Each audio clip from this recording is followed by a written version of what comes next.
Hey, what's going on, guys? Took off a little early from the market today. Swung some positions, actually one position. The market was just on auto mode. You didn't have to do anything. It was probably one of the easiest days to trade that we've had in a long time.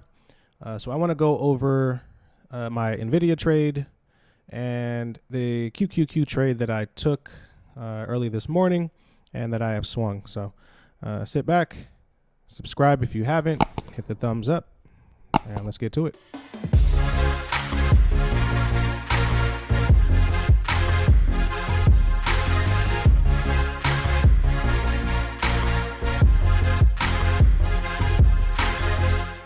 Hey, what's going on? Welcome back. As promised, I wanted to do a very quick recap, very quick recap on today's trades and what happened in the market today.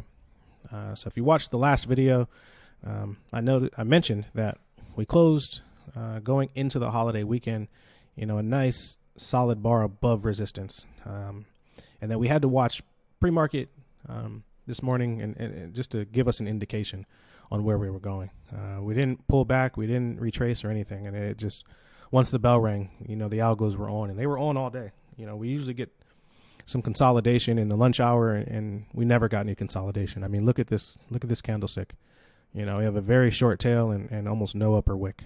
So, prices were coming and they were flying. Premium didn't, move as much just because it was a low volatility day, but they paid. So I got into some QQQ weeklies. Went kind of far out of the money.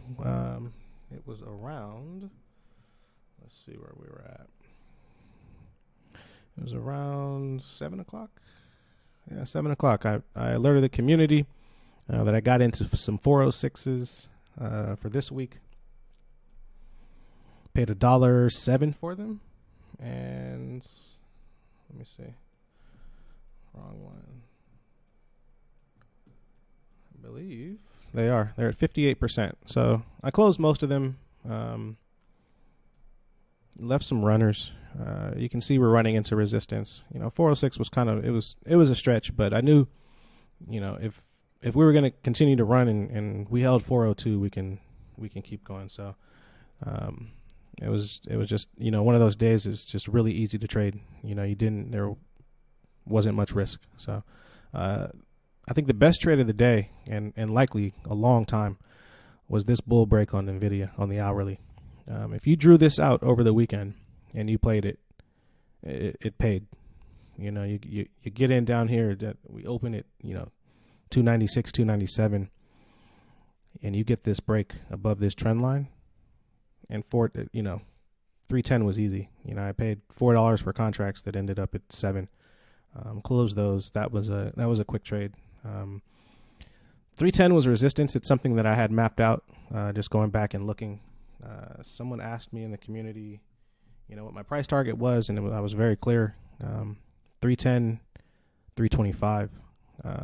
It's a psychological number. I think this bar was good enough, and I think the market probably wanted to save a little bit for the rest of the week. So we break bull.